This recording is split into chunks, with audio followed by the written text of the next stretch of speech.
आज आपल्याला करायची आहे कारळाची चटणी. तर इथे पाहू शकता कारळे घेतलेले आहेत आपण आणि ते असे बारीक आकाराचे असे कारळे असतात आणि असे भरीव असतात. तर हे कारळे आपण स्वच्छ निवडून घेतलेले आहेत, कारण कारळ्यामध्ये बारीक बारीक असे खडे असतात. ते काढून टाकायचे किंवा धुवून घेतले तरी चालू शकतात. धुतल्यानंतर बारीक खडे जे असतात ते खाली राहतात. त्याला रोळणं देखील म्हटलं जातं किंवा तुम्ही निवडून घेऊ शकता. पांढऱ्या प्लेटमध्ये निवडून घ्यायचे, कारण की बारीक बारीक काळ्या आकाराचे खडे असतात. तर हे कारळे आता आपल्याला हलकेसे भाजून घ्यायचे आहेत. गॅसवरती आपण कढई ठेवली आहे. आता कढईमध्ये आपण कारळे भाजून घेऊया. आणि कारळे भाजत्यावेळी जास्त पण भाजायचे नाही आहेत, नाहीतर मग करपट लागतात.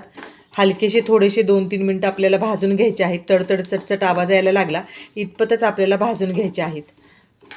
तर ही चटणी अप्रतिम लागते, तोंडी लावण्यासाठी खूप छान लागते.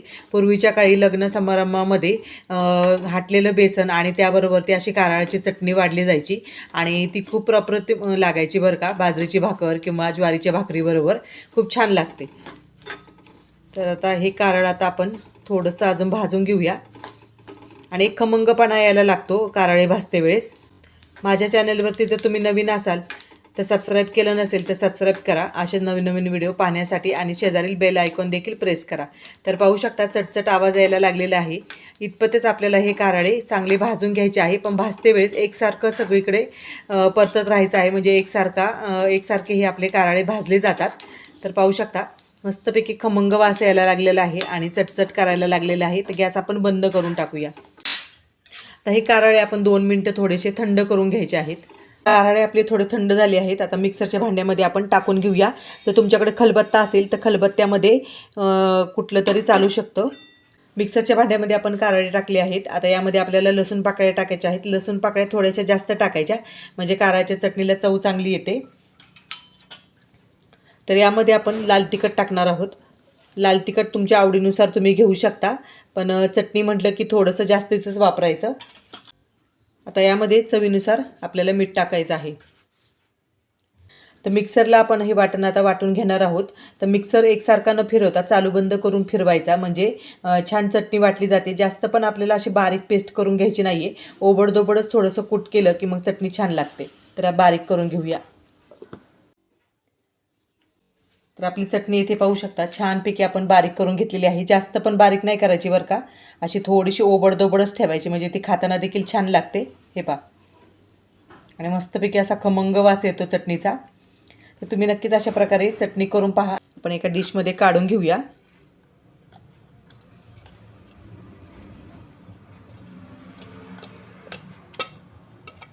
तर 1 वाटी आपण कारळं घेतलं होतं, त्याची एवढी मोठी चटणी होते.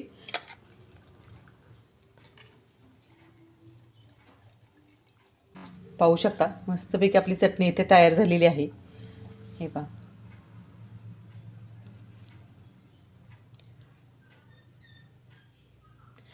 तर ही चटणी खायची कशी ते देखील दाखवते मी तुम्हाला. एका डिशमध्ये अशी काढून घ्यायची आणि मस्तपैकी असं वरून तेल टाकायचं.